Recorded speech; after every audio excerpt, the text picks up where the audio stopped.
Assalamualaikum warahmatullahi wabarakatuh. Yang saya hormati Bapak Amiruddin SPDI MPDI selaku dosen pengampuh dalam mata kuliah Filsafat Pendidikan Islam dan teman-teman sekalian yang berbahagia. Baiklah, di sini saya akan memaparkan beberapa hal mengenai hukuman dan ganjaran dalam pendidikan Islam. Yang pertama, pengertian hukuman dan ganjaran dalam pendidikan Islam. Seperti kita ketahui bersama bahwa pelaksanaan pendidikan dan pengajaran tidak terlepas daripada bagaimana cara untuk mencapai tujuan yang telah dirumuskan dari semua. Bagaimana cara mengajar agar berjalan lancar berdasarkan metode dan alat yang dilakukan. Arti hukuman sendiri adalah salah satu alat atau teknik pengelolaan kelas sebenarnya masih terus menjadi bahan perdebatan, akan tetapi apapun alasan, hukuman sebenarnya tetap diperlukan dalam keadaan terpaksa. Katakanlah semacam pintu darurat yang dapat digunakan suatu saat mungkin diperlukan, dan hukuman berupa alat pendidikan represif disebut juga dengan alat pendidikan korektif yang bertujuan untuk menyadarkan kembali anak didik pada hal-hal yang benar dan tertib. Selanjutnya, ganjaran.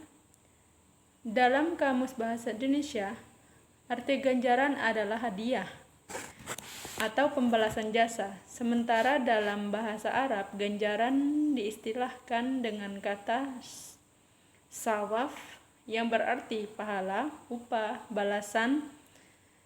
Istilah ganjaran adalah alat pendidikan preventif dan represif yang menyenangkan dan bisa menjadikan pendorong atau motivasi bagi anak didik, dan ganjaran dalam arti lain adalah hadiah terhadap perilaku baik dan akhlak anak didik dalam proses pendidikan.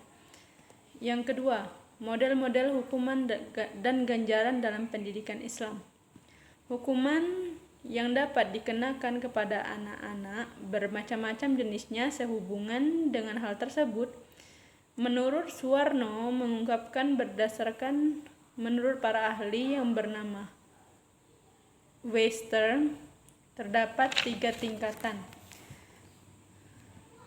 hukuman sesuai dengan perkembangan anaknya. Yang pertama, hukuman asosiatif, di mana penderitaan yang ditimbulkan akibat hukuman tadi ada asosiasinya dengan kesalahan anak. Hukuman asosiatif yang digunakan bagi anak kecil.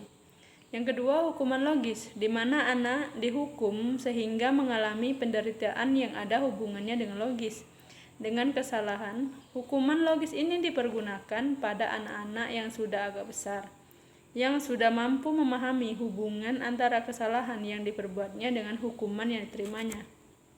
Yang ketiga, hukuman moral, yang tingkatan ini tercapai pada anak-anak yang lebih besar, di mana anak tidak hanya sekedar menyadari hubungan logis antara kesalahan dan hukumannya, tetapi tergugah perasaan kesusilaannya terbangun pada kata hatinya. Ia merasa harus menerima hukuman sebagai sesuatu yang harus dialaminya, bentuk isyarat, kata dan perbuatan, dan lain sebagainya. Bentuk ganjaran terbagi menjadi bermacam-macam. Yang pertama, pujian adalah suatu bentuk ganjaran yang paling mudah dilaksanakan. Pujian dapat berupa kata-kata seperti baik, bagus sekali, dan lain sebagainya, tetapi juga dapat menjadi alat sugesti. Yang kedua, penghormatan. Ganjaran berupa kehormatan dapat berbentuk 2 macam. Berbentuk semacam penobatan dan penghormatan. Yang terakhir, hadiah. Ganjaran yang berbentuk pemberian berupa barang. Ganjaran berbentuk ini disebut juga ganjaran material. Yang ketiga, Pentingnya hukuman dan ganjaran dalam pendidikan Islam.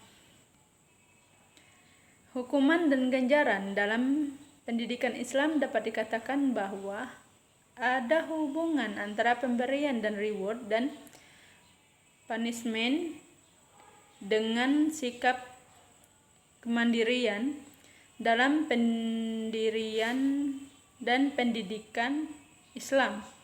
Karena dengan adanya hukuman, anak-anak bisa mengetahui kesalahan yang dibuatnya dan ganjaran yang diberikan kepada siswa untuk memberikan semangat dan hadiah. Untuk itu,